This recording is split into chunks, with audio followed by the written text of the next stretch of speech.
Well, fresh off the Wells Fargo Championship, of course, Rory McIlroy with his first win in quite some time on the tour. Good to see this man as well. Jason Sobel, Action Network. I'm Adam Kaufman. And Jason, was it surprising at all to you to see McIlroy come out with the victory there?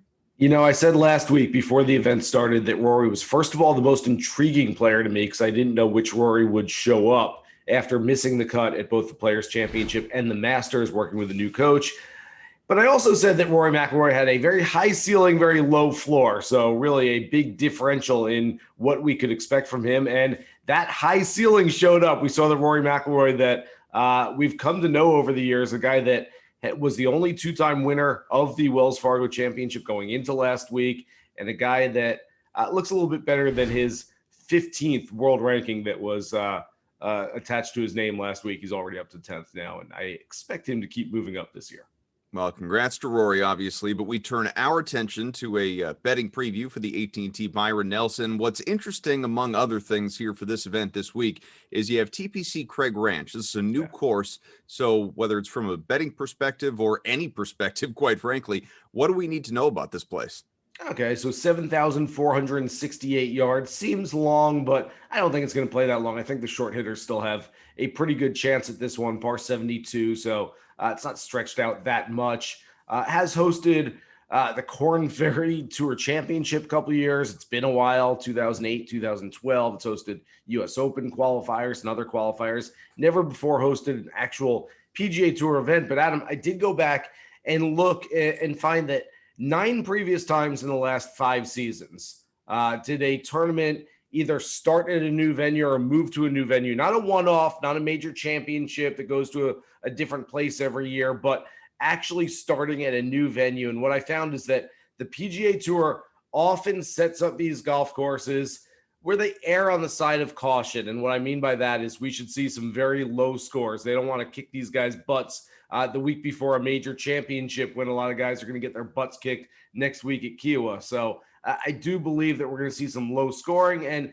based on that, we should probably target some guys who can make birdies in bunches. I'll ask you about a bunch of guys, maybe even some of those. Let's start with Jon Rahm. He stands out plus 800 to go out and win this event. What do you make of him at that number, given that obviously he missed the cut last week? Yeah, did miss the cut last week. Didn't play terribly. Just got off to a bad start on Thursday. It was better Friday. He actually got himself inside the number, and then a couple of late bogeys knocked him back out. That said, I'm never too worried about Jon Rahm. He's so consistent. If anything, he's a guy that gets mad, and he plays pretty well when he gets mad. So maybe that's a reason to like him this week. I won't be chasing that number whatsoever, but I certainly don't hate Jon Rahm against an inferior field this week. Our guy, DraftKings own Bryson DeChambeau at right there at the same odds, plus 800. Then you have Jordan Spieth, who, you know, this line has moved around quite a bit. He is plus 1,100 as we chat right now. If you're choosing between these two guys, I know the odds aren't super close, but where are you looking? Well, the good news for Bryson, because last week he thought he missed the cut, flew home to Dallas, and then had to fly back to Charlotte on Saturday morning to play on the weekend and wound up finishing inside the top 10. They're playing just outside of Dallas, so he's going to save money on gas if indeed he does take off after the second round thinking he's missed the cut. That said, I like Bryson this week. I probably like Spieth a little bit more. I just think that his game is in tune. And, of course, Jordan Spieth is going for that pre-major Grand Slam. Remember, he won the Valero Texas Open the week before the Masters, and we've got the PGA Championship coming up next week. What a headache for Bryson. You got to wonder if he's halfway home or finally gets there and he's just thinking, oh, I got to go back. I don't even care. Yep, that's exactly what happened.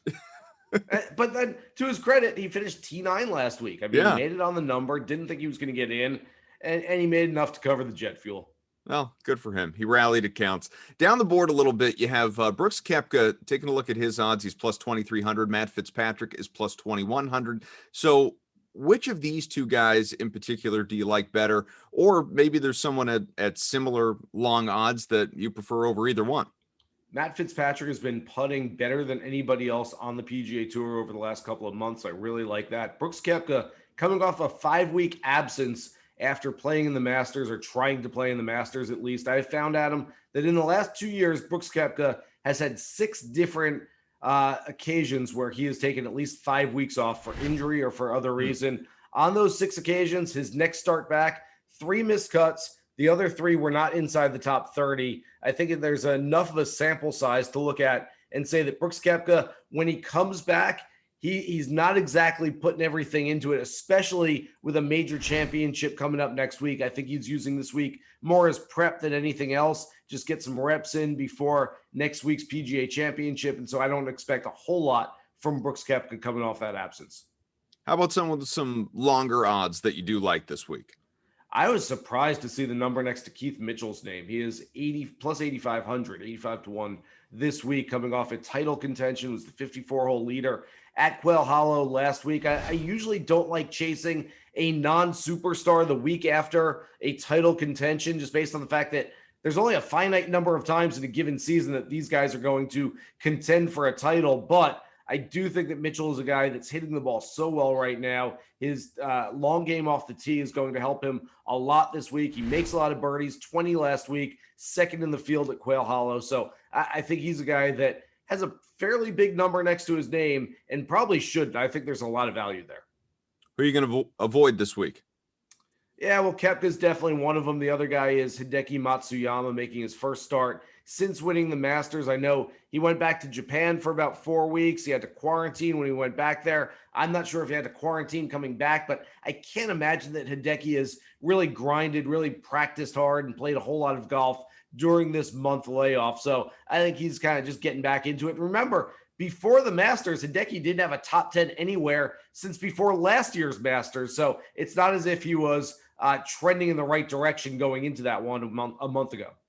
Again, TPC Craig Ranch is a new course for the AT&T Byron Nelson. So tell me, who's going to win this thing?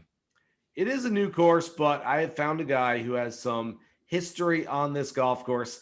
Scotty Scheffler, playing under the name Scott Alexander Scheffler, who was a little more mature. Back when he was 9 years old, played in a 9-hole, 7-9 age division co-ed event where he shot 1 over 37 on the back nine, made 2 birdies. That was one more than the entire rest of the field combined. He won by 7 shots.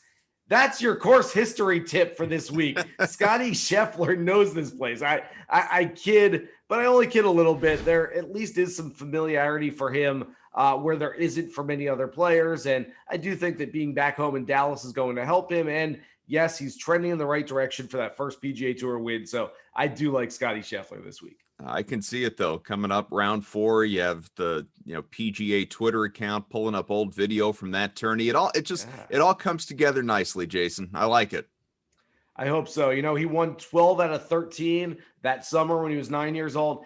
Paled though in comparison to when he was 8, when he won 14 in a row. So if I'd been there, a reporter on the scene, I would ask him, Scotty, you really had it going last year when you were 8. What's going on? What's wrong with you right now? So you'd have to kneel down too. Scott, listen, there's nobody knows more than Jason Sobel. Thanks, buddy. Thank you.